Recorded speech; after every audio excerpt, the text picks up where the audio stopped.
I'm Harriet. Welcome to my channel, Musing Maker, and welcome to my first episode of Making and Musing. This is my weekly series where I talk about the various projects that I'm working on and the things that I'm grappling with or kind of finding out about knitting, crochet, and the fiber arts in general.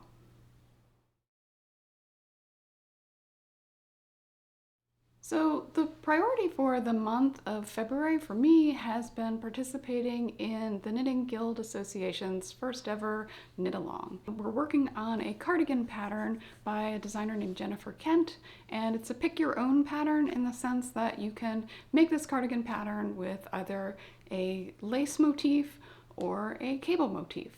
And so I opted to make the lace motif, and so I'm still working on this, and my hope is to have it finished by the end of the month of February. I think I can do it.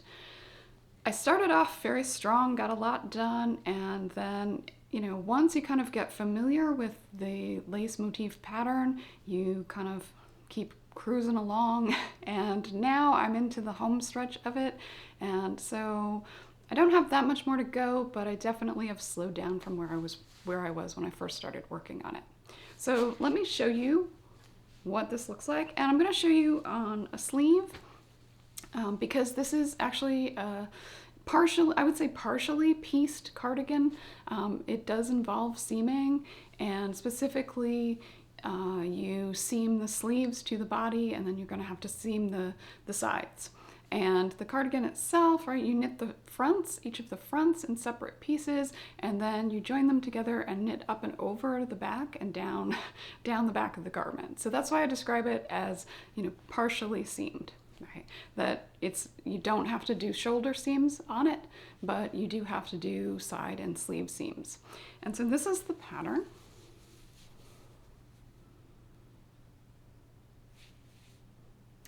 And so I picked hold it up while I talk about it. I picked the lace option of this pattern. And so you can see there's a diamond lace motif that kind of goes down through the middle of it. And the yarn that I'm using Holstgarn woolen cotton, so Holstgarn Coast in the colors Moorland and Fauna. And so I've marled them together. And so one of the big challenges that I've kind of found is making sure that, the yarns kind of stay together as you're knitting, and you don't, kind of find many rows later that you've only knit one of the two yarns, not the two together, because that would be bad. That's a tragedy, right? So that's been the main thing that I've really had to pay attention to. When I first started working on this motif, obviously kind of had to keep the pattern handy while working on it. And so this is something that I can work on while I'm, doing other things, right? Watching Netflix or whatever. But I do kind of have to keep the pattern chart handy, mostly just because I tend to, if it's not a really obvious repetitive pattern, I'll often kind of lose confidence and be afraid that I'm going to make a mistake on it. But it's very manageable. And so I did the sleeves first because although I did knit a gauge swatch, as you know, if you look at one of my previous videos where I talk about my bad knitting habit, not swatching is the bad knitting habit that I'm trying to change this year. And so I started with the sleeves because obviously I don't mind doing a pieced garment. I came of age as a knitter during the 1980s when a lot of garments were pieced, right? There was not as much emphasis on kind of knitting top down and in the round. I make a virtue of necessity when it comes to pieced garments, and we'll start by knitting a sleeve because that way I can double check and see that my gauge is on, right? So that making sure that my gauge swatch doesn't lie about what's going to happen when I work on it with the actual pattern itself. And I'll say that's one thing that you do have to make sure with if you decide to do this pattern by Jennifer Kent, is you do have to make sure that your gauge is is on and aligns with the gauge suggested in the pattern, because you're knitting up and over and then down through the back. You've got to make sure that that you're knitting the correct number of rows, right? So that it will tell you to knit to say 24 inches ending on row such and such. And so that can be a bit of a challenge, right? Making sure that lines up if your gauge is even slightly off, particularly if your row gauge is off. Okay, I had to take a quick break there. Had a delivery man come into the door. So the next item that I've been working on, that again I talked about in my works in progress video for the month of February, is something that I joke that say that I'm very late to the game on this one, but I started working on, I purchased the yarn to do Andrea Mowry's framed sweater, which was her Rhinebeck sweater for 2024. And I purchased the yarn to do it back in September of 2024 and then just never got around to it. So I've been working on it now. So this is what I have so far. So I'm basically up to the point at the underarms, and I put it on, try it on tubing, and blocked it because, I can't be the only one who experiences that. No matter how much I do color work, I'm always like amazed at how much blocking smooths everything out, right? So that you end up sometimes with this very lumpy little fabric when you're done. Yeah, and I always worry that it's not going to smooth out, right? So these are my floats on the other side, right? So I think it's been shaping up nicely. I've been taking a little break from it now. I enjoy working on it. The only thing that drove me a little bit nuts about this one is that because of the nature of the pattern, it can be a little bit confusing as you're working through it, sort of because of the way the color changes are happening. And so there were a couple of times where, as I was, kind of cruising along, I was like, yeah, I don't know, I'm not sure that looks right. And again, I should have listened to that impulse, but I was like, nah, I'm sure it's fine. And then found myself in a situation at one point where I actually had to tink back 2 whole rounds because I had, the green where the white should be and the white where the green should be. So other than that, right, other than that kind of little challenge, it's gone well, and I'm happy with it. As for all of these projects, I will put links to my Ravelry pages down below so that you can go and check and see what yarns I'm using for this. And one change that I did make is that Andrea Mowry's pattern, I think, calls for a DK weight yarn. And I'm living on the East Coast, and yes, it's been very cold for the last week or so, but in general, a DK weight color work sweater to me is going to be something that's so heavy that I really don't see myself wearing it. And so I like to make knits that I'm at least relatively optimistic that I'm going to wear. So I swapped the yarn in for this and got a slightly lighter weight yarn, and then kind of made sure that I was getting gauge with it. So I am on gauge, and it has made for a lighter sweater. And so if you're interested in that, and if you were one of the people who are thinking about doing framed, but then sort of saw the heavy weight on the sweater, take a look at my Ravelry page and at my project notes, and you'll see kind of what I did to try to compensate for that. And so far I'm getting gauge, and I'm getting a fabric that I like, and it's definitely a lot lighter weight and something that I'm likely to wear.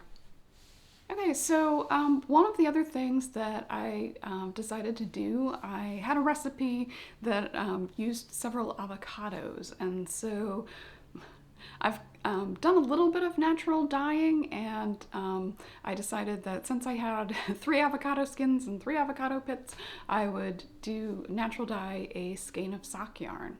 So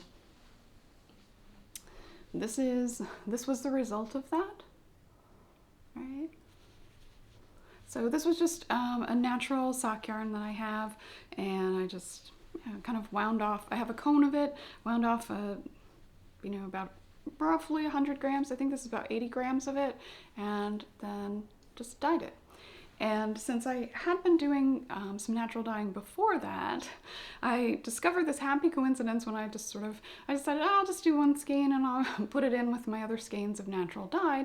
And when I did, I discovered that I had actually kind of inadvertently dyed myself a nice little gradient set. So these are the yarns that I've dyed, right? And so, okay, if memory serves, right, so these three, I believe, were all dyed when I was playing with sort of natural dyeing using avocado. So this is the one that I did this week, and then these are two others that I did previously, right? So these three kind of make that sequence.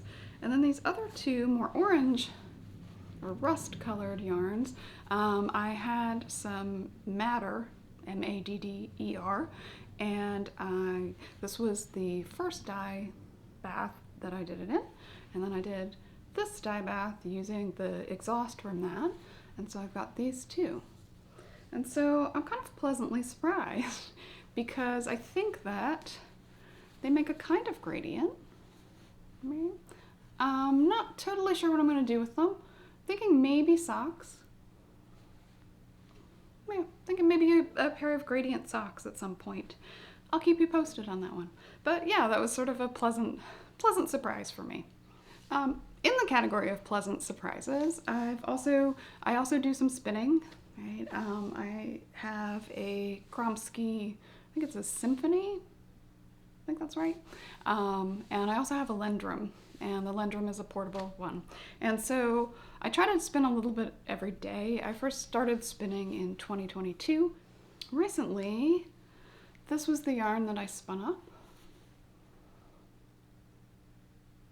And so I don't still have the, I went to Knit City, Toronto in May and got a very colorful fleece, and at the booth where I bought this, and unfortunately I didn't take notes on it, trying to be better about that kind of stuff, but they had spun it with white or a natural color like this, and so I really liked how that looked. And I guess in the back of my mind I was hopeful that I'd be able to create it for myself, but not sure that I could. And so when I got home, I also had I have a pack of a very large pack of roving, of Dorset horn roving in natural, and so that's what I've spun this up with. And yeah, I really love how it looks. I still have a little bit more of the white to spin up to apply together with the last remaining bit of the colored fleece, and then this will be done. And so I decided to get a top of the month club subscription for 2025, and so in January I inadvertently ordered two of the colorway for January. Oopsie! You can see I'm really concerned about that, but so I will show that to you now. So this is the fleece from Three Waters Farm, and it is the top of the month colorway for January, and it's called Frozen in Time, and it's in Falkland Wood. And so, as I said, I inadvertently got the top of the month and then ordered an extra, but I don't really mind. So here that is, spun up. And I haven't really figured out what I want to do with it. The coordinating colorway that they offer with it, which I did not get, is a gray, right? A grayish white, right? Sort of variegated kind of top. And I didn't get that one, but I actually have some grayish white roving that's very similar. And so I'm in the process of spinning that up, and I'm just not really sure whether I want to ply that with this or whether I just want to chain ply this back on itself. So if you have any thoughts about that or suggestions, put it in the comments below. I could ply it with white again. I have plenty of white, but I feel like I keep plying things with white, and yeah, it's not so interesting. I want to play with color maybe a little bit more. Yeah, so if you have any suggestions, please put them in the comments below. I'd love to hear what you think. And so then the last thing that I've been working on is something that I know a lot of other people have worked on in the past, so I won't go on about it too much, but I am using up lots of sock yarn scraps and making a Battenberg blanket. And so, yeah, we had a lot of rainy, windy weekend afternoons in the month of February, and so I've managed to, I think I added about 20 squares onto it, right? It's still tiny right now. I have a whole box load of little granny squares, and so this is just something that I pick up and work on from time to time, kind of when the mood hits me. I also have a couple of upcoming videos that I'm working on. One is something that I'm calling my Special Sock series, where I'm going to do a deep dive into a really intriguing sock pattern that I've discovered. I'm also planning to because I'm planning to finish the Pick Your Pattern cardigan, and that cardigan involves seaming, and in particular seaming in reverse stockinette stitch. I'm going to try to make a video where I kind of document my process of seaming in reverse stockinette stitch, so that if you're someone who's always avoided seaming and you know, are kind of not sure what it involves, you could take a look at that. So thank you so much for watching, and I hope you'll subscribe and like this video if you enjoyed this content, and because it helps me kind of think through what kinds of content to provide in the future.